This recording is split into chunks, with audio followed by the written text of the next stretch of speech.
Hello, and welcome to Confident HR Conversations, the podcast designed to help you navigate challenges of communicating in English as an HR professional with confidence and clarity. I'm Tereza Korecká, and I'm glad you're here. How can we grow in our careers and companies without burning out or losing what really matters? In this month's episode, we talk about sustainable growth. Growth that respects our limits, uses our resources wisely, and helps us move forward in a healthy way. My guest is Tereza Korecká, a coach who works with HR and leaders using principles of nonviolent communication. She explains why growth is not just about numbers or performance, but also about our needs, values, and relationships. We discuss how HR can support managers to become more empathetic leaders, how to balance authority with care, and how to ask better questions when things go wrong, so growth can be strong and human. Welcome, Tereza, to Confident HR Conversations. Thank you so much for joining our podcast. Thank you. Thank you for the invitation. Hello. Excellent. So let's dive right into our topic today. I'm not sure if you agree with me, but sometimes I feel that growth is something like a mantra of modern times. Companies always seek profit and maximizing their profit. Of course, that's their raison d'être. But also people, they try to develop themselves personally, professionally, become better and better at what they do, what they are. So I'm curious, when you talk about nonviolent growth or sustainable growth, what exactly do you mean? Okay. Yeah, you are right. Like the growth word is, I think, already a buzzword a little bit. I think that people are getting quite allergic about that word. But like the reality is that we change constantly and we want to change like in the positive way. So the growth itself, it's not like a bad thing. But that's why we, with my colleague, but we try to materialize the activities that you can do for growing sustainably. That's why the first word you mentioned is sustainable, which usually is used in terms of like ecology, etc.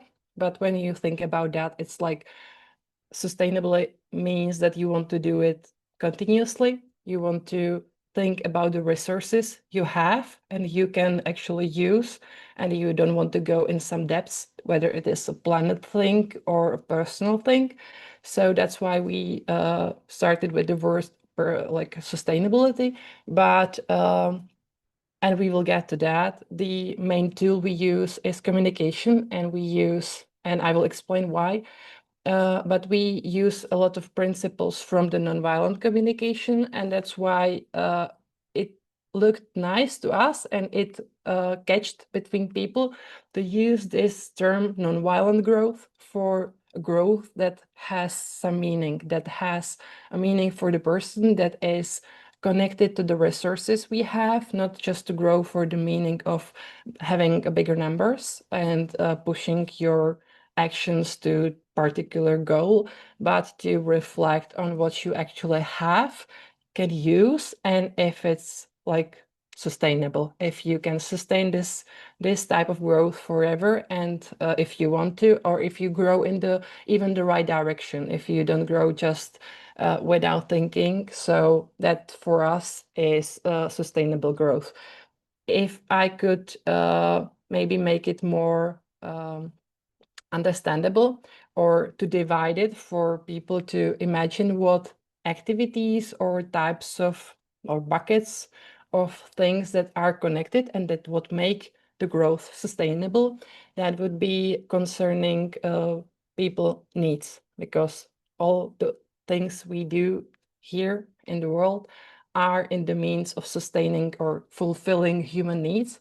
whether it is that we need to drink and go to the bathroom, etc.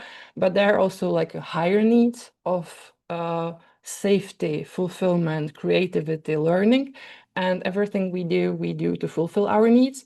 But we got a little bit in the rat race, and we tend to forget that we do this for our needs, and we get dragged with those numbers. So we do that to be valued, or to have this type of numbers somewhere, or to have this type of things, or this type of role on our business cards, etc.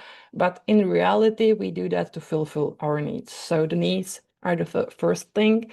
The second one I already mentioned are those resources, because resources for us are not only energy and time, but also like motivation and concentration, empathy, etc. So, and even the relationship can be considered a resource, because when we do not take care of our resources, they will break down. And we are social creatures. We cannot survive breaking all of our relationships. Sorry. So we should consider in our life path even these types of resources, and be sure that we are taking care of all that we need, all resources we need, and that when we use the resource, that it also fulfills somewhere and somehow. We can, for example, the empathy, we can give the empathy to ourselves. We don't have to be like, I can give you only if I receive that from someone. We can give the empathy to ourselves, and then be able to provide it to each other, to other people. But we need to be sure that we have enough of these resources. So it's needs, resources. Then it's to consider the motivation. If you use the motivation, and it's going to connect it a little bit to the needs, but the motivation could be like, I do that because of my needs, for example, because of my needs to learn or need to be valued, or I can do that just because someone told me that I should do that to fulfill this number. And when you even go, for example, to the neurobiology of the motivation itself, the brain uses a little bit different pathways and biochemistry for the internal motivation than the external. The external is connected to the quick cycles of dopamine, which can be a little bit addictive, but not really like healthy for the long-term development of like healthy human individual. But the internal motivation is something that you can like sustain, and you don't probably don't burn out so quickly if you think about your internal motivation. And the last thing is like values, to be aware of your values, and to from time to time think about the value versus the quantity of things what you do.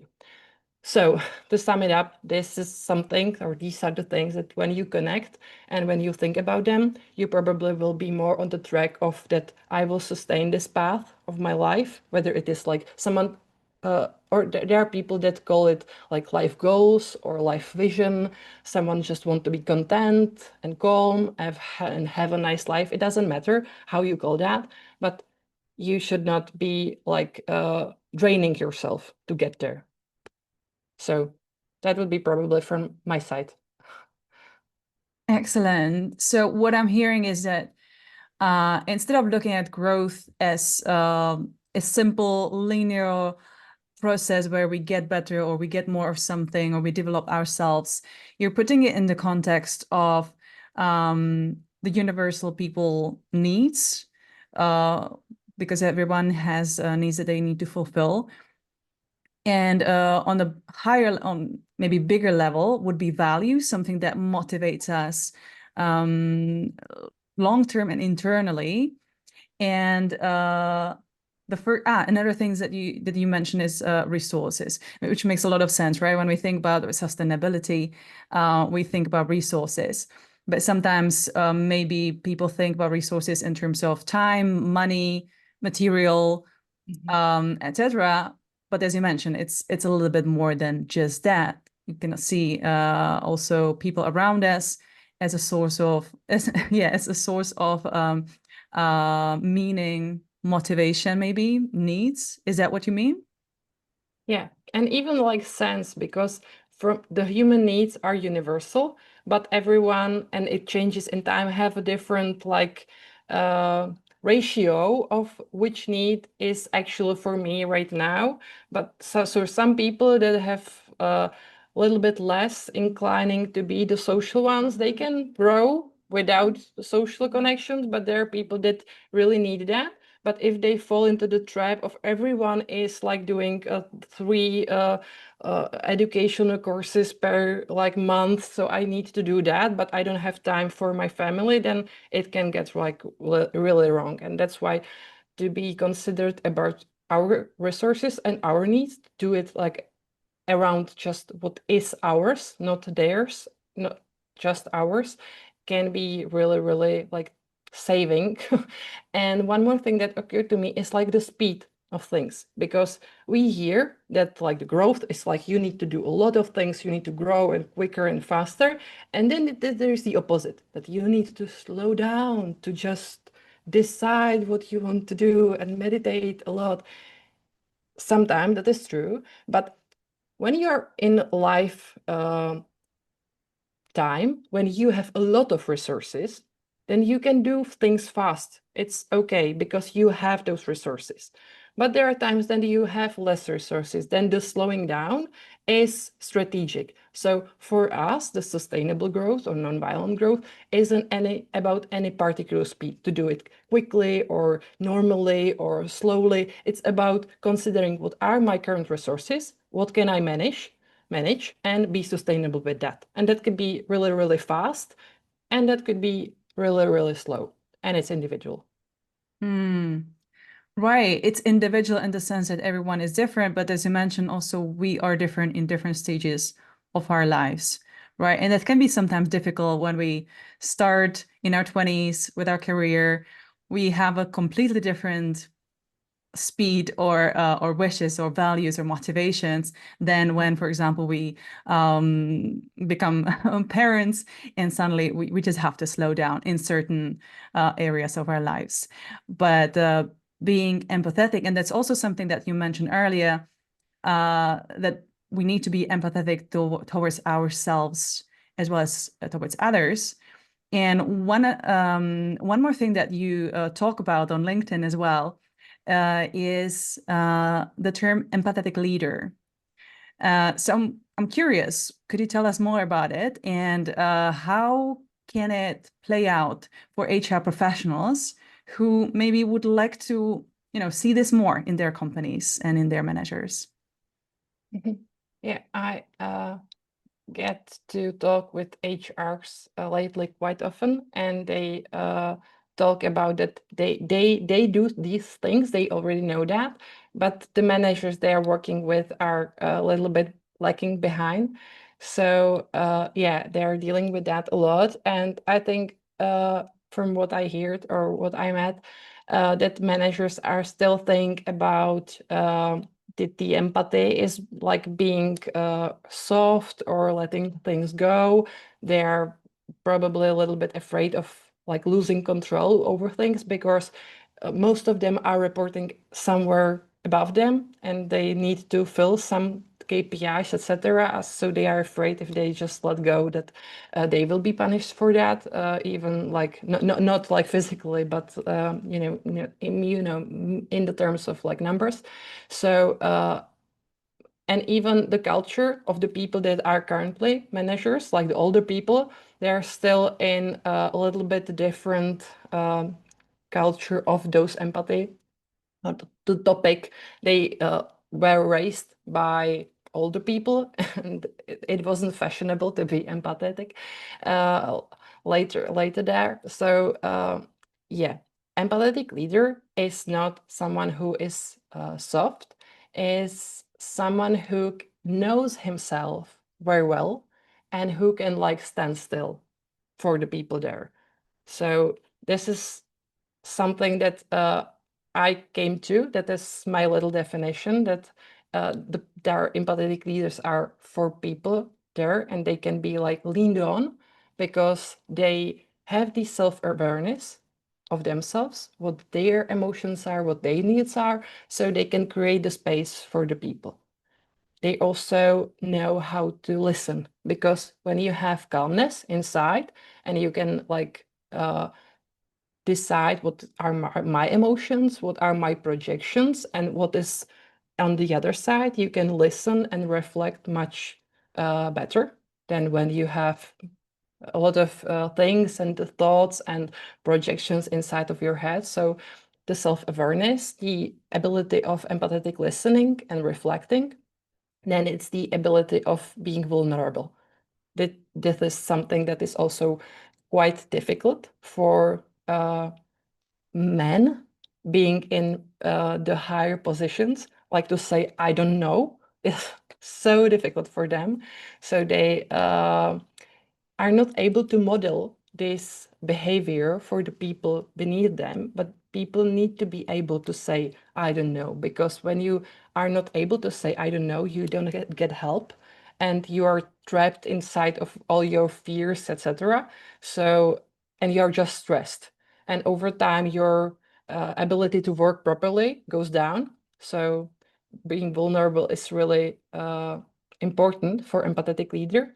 And when you are able to stand still with your emotions and your needs, you're able to model or even facilitate the connection between other people. You can be there in case of some conflicts, etc., for your teammates and say, I hear this for this person and I hear this for this person, and now we can talk about it, and this is safe space to be like short, but to be able to provide connection for those people, or even one-on-one with other people, just the connection over why you did that and etc. It's really important, but because when people feel safe, they are able to share. And as we know, good news travel fast, but bad news travel slowly. And it's really bad when bad news travels slowly to you. You don't have time to solve the problem. So you want the space to be so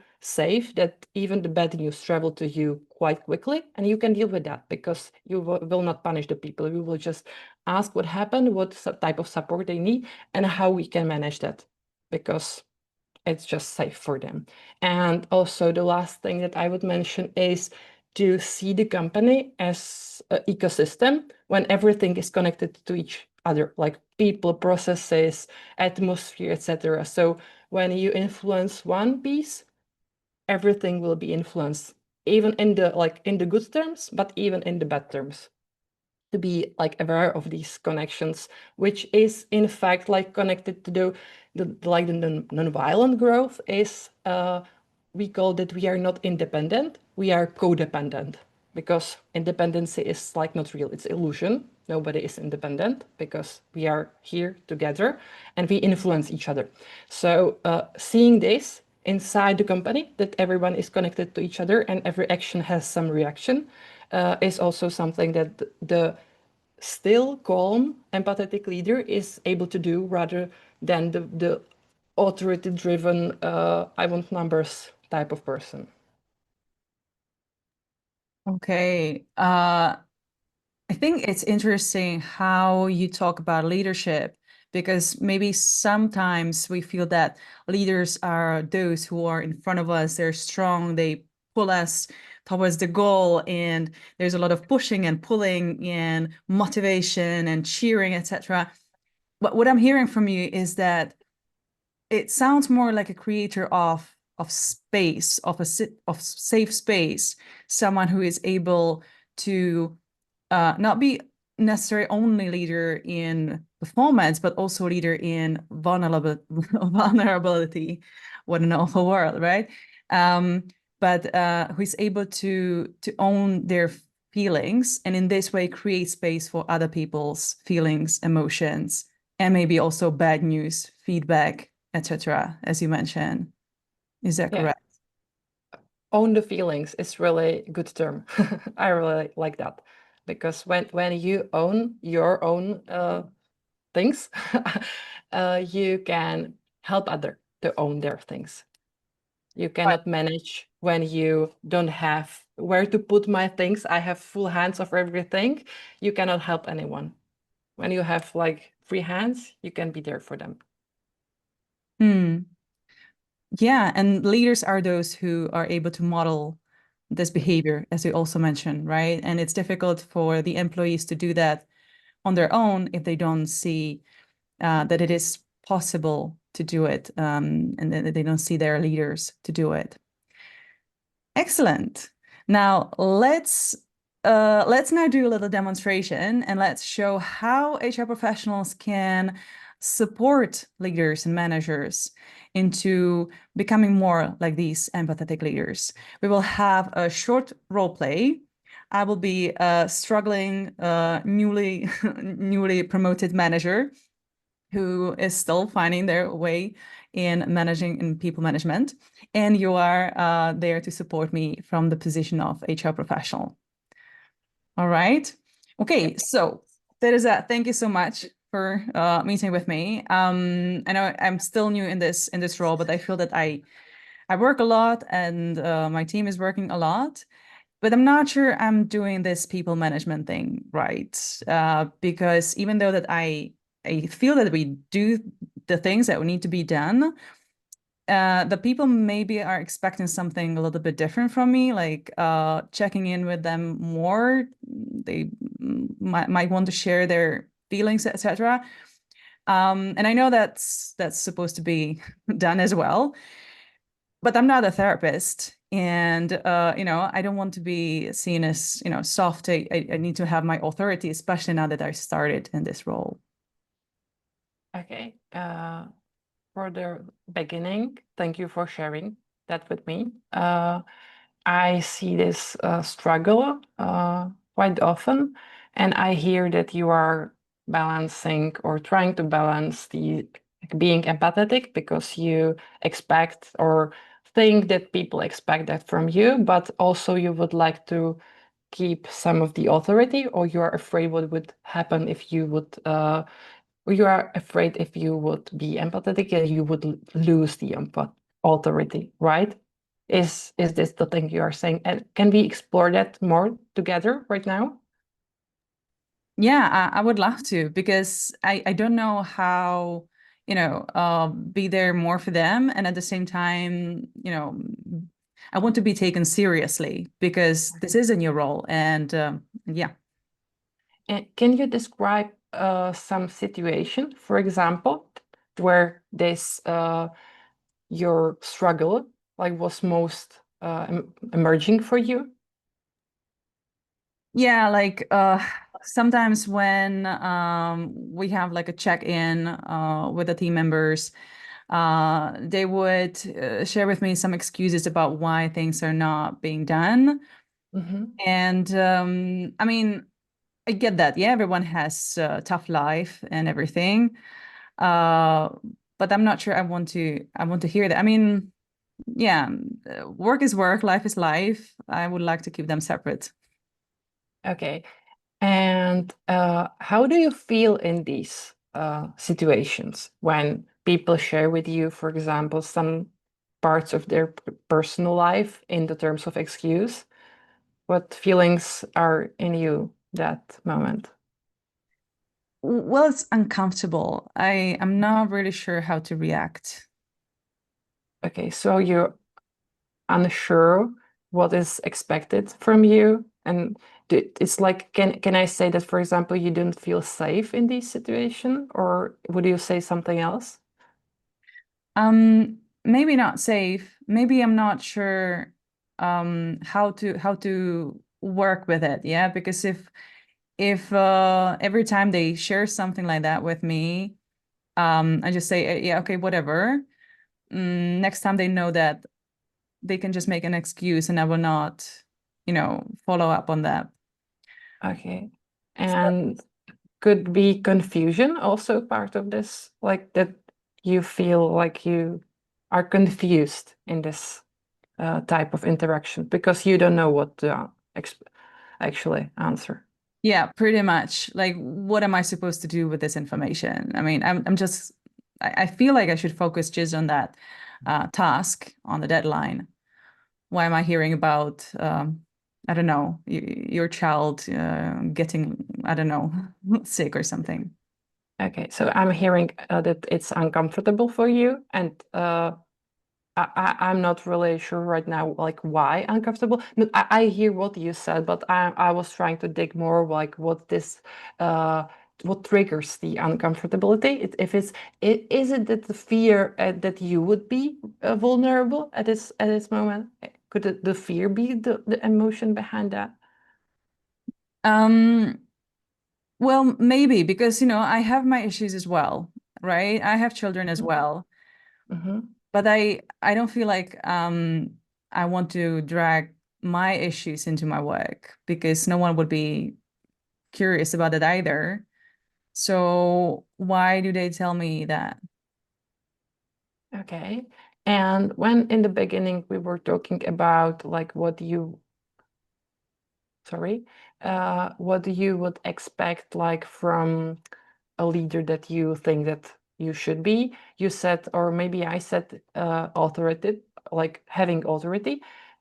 How does authority look like to you when you are the manager?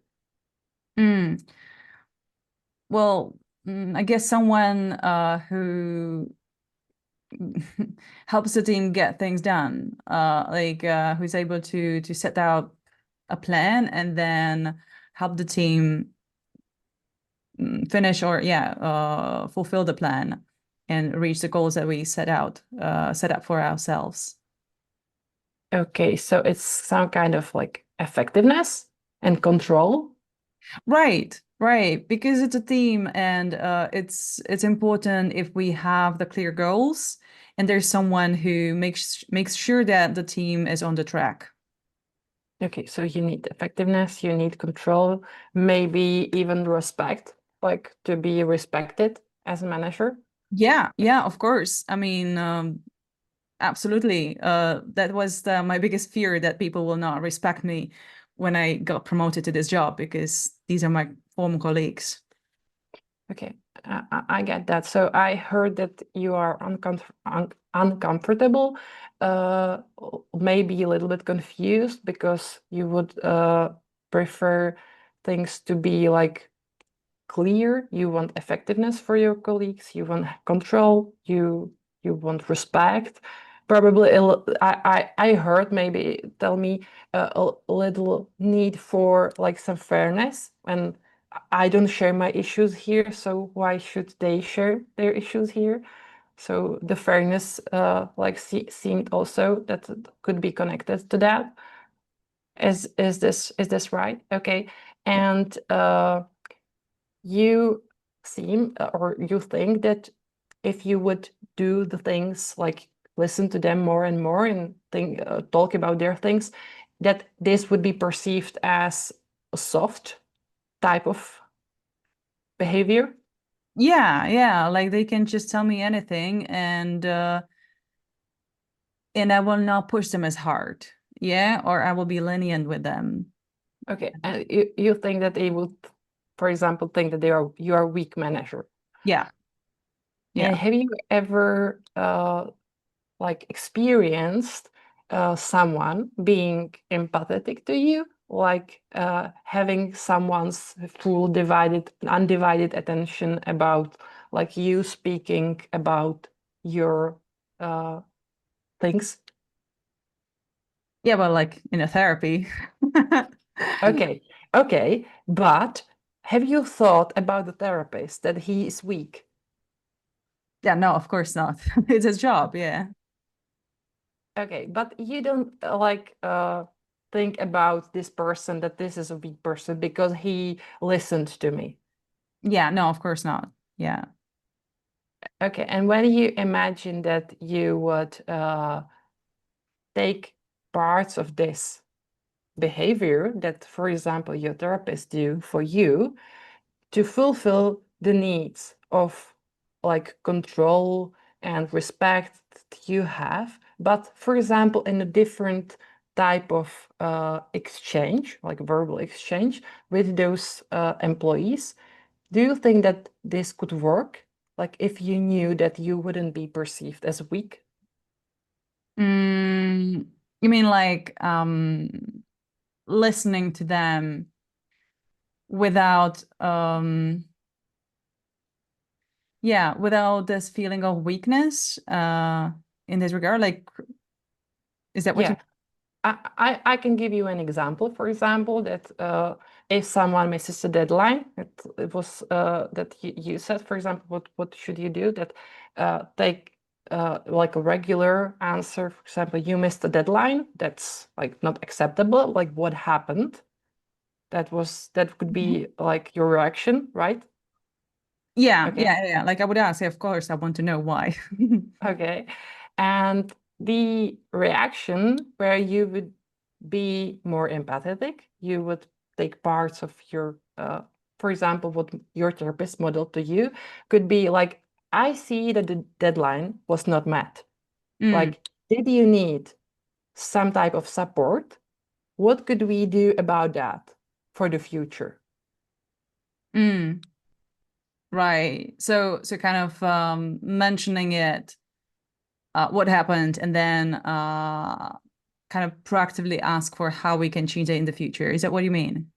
Yeah, that you would say, for example, the first part would be like observation, Mhm. not like you did something wrong, like what happened, explain its interrogation, and maybe we will fire you, or you will think about that.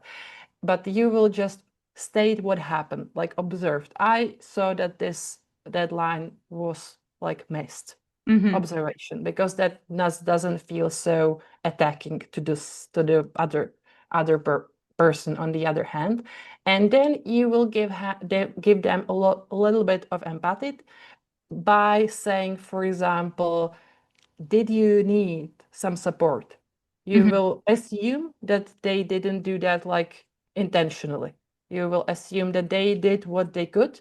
So your question would be not what happened, but did you need a little bit support with that, or did you need any support with that? Because you don't know what actually happened. It could be Mhm. that someone sent them something late and actually it wasn't their fault.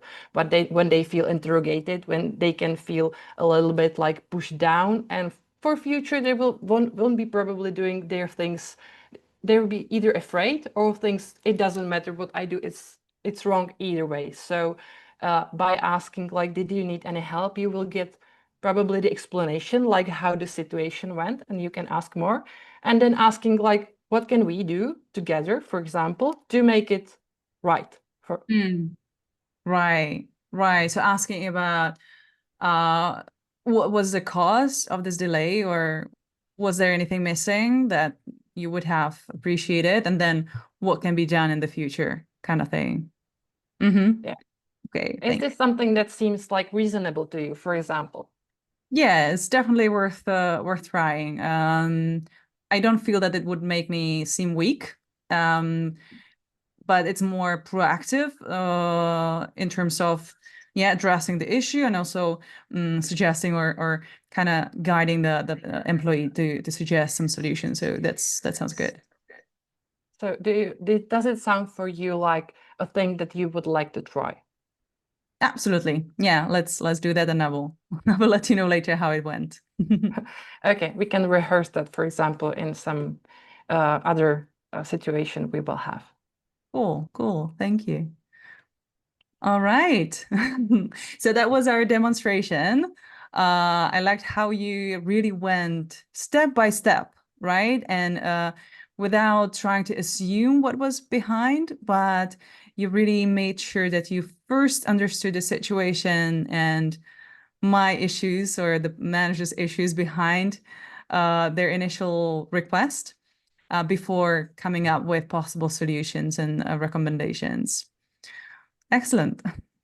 My question to you would be like, how did you felt during that role play? Yeah, I have to say I felt cared for. uh, because I felt that you also kind of modeled this empathetic leadership, in the sense that you didn't just tell me straight away, oh, you have to do it this way because otherwise you will be a bad manager. Mhm. But you really try to understand where I am coming from. And I think it's a great example of what it can mean being an empathetic leader. Okay, I'm glad to hear that. Perfect. All right. Well, thank you so much for sharing this practical example. And I'm sure that there are different other different possible scenarios and contexts where we could show this. But I'm curious, is there maybe one thing that you would recommend HR professionals if they want to see this more often in their companies? And as you mentioned, HR professionals might already be doing some of those things, but usually they want to encourage the managers. So any recommendations? Yeah, like as you said, they are already doing that. So be sure that like if you're HR professional, that you are really like modeling this type of behavior, because usually these type of like the HR leaders, or from time to time it's some manager that is really advanced in their self-awareness, but many options, or many times is the HR leader is being the carrier of the change, and modeling that in the interviews with the manager is probably like the most non-violent way how to bring this change to the organization. And if they have the possibility, for example, to choose their educational like or the educational plan for the company, they can offer these types of activities. Like they can offer the managers to have some type of empathy or communication or other skills connected to that in their curriculum of education, and bring these types of initiatives on the table could be helpful, probably even like in stronger position after they model that for a while, because the manager will be able to hear that after they will like show them, hey, it's how we talk like for the past year, and it seems that you're enjoying that. Maybe we can like explore that more and provide this possibility, for example, even to our employees, etc. So definitely be diligent with your own self-awareness, need-based thinking and acting, emotional intelligence, and model that in the company, which I know the HR leaders are doing. And it's not easy when you have people around that are not doing that, but be still. You will manage that. Yeah, and it's really worth it because, as you asked in the scenario at the beginning, right? Do you know anyone who can model this for you? And if the HR professionals can be those models, can be already a big change. So yeah, thank you so much, Tereza. And yeah. One more thing that like I had this idea right now, that before a leader or a manager agrees to some big steps, they usually want to see some examples, and that could be those interviews, or that could be even a slight shift on some type of meetings, that where people, for example, start with some check-in, like sharing like how they are right now, and being more on the human note or not just the machines note. So these types of activities could be like offered to be seen how the people are influenced by this atmosphere, and then there's like a bigger chance of like buy-in for this activity. Yeah, that's a great great tip. Also coming from the nonviolent communication. Thank you so much for sharing all this about sustainable growth and nonviolent growth and empathetic leader, Tereza. And I'm curious, what are your latest projects? Because I know that you have some more and you cooperate with other people. And how can people reach out to you and what you can share with them? Okay, thank you for the space. Like probably the best place to connect and just chat is LinkedIn. I'm currently in like a mini networking project, but from time to time over year, I write to my connections if they are willing to just talk about communication, because going to networking activities for me is not really a feasible thing, but I like to connect with people and talk with them about what they're solving, etc. So just write to me, and we can have a small coffee over Zoom, for example, and or reach out through like my email is written, for example, on our web, because we have a small company where we are helping people, either individuals or teams, with those topics like nonviolent growth and the communication connected to that. Like communication is the main tool for us. So it's called Elimia, and you can Google that and connect me via email, or you can look at the workshops and courses we offer. And I also write a newsletter that is called Grow Nonviolently, or Nonviolent, like Rostu nenásilně. I don't know how would I translate that. So this is probably the main streams to connect with me. The newsletter is on LinkedIn, but I started recently on Substack because it's more convenient platform for newsletter. I even share some illustrations and notes there. So that could be also another channel to connect with me. So LinkedIn, Substack, or our website if you would be interested in our products. Excellent. Thank you so much. And I'm going to link everything below or in the description of the episode. So no worries about that. Well, thank you again, Tereza, for joining this conversation, and all the best on your mission. Thank you. Thank you for the space. And it was a really nice conversation. I like to talk about my topics. You should. Yeah, you should be the model. Excellent. If you are an HR professional who wants a safe space to practice speaking in English, join our Confident HR Speaker community. We meet twice a month to discuss real HR topics, expand our vocabulary, and gain the confidence to express ourselves. Plus, you'll be supported and inspired by a group of other HR professionals who share your struggles and goals. Check the link in the description to sign up. Bye-bye.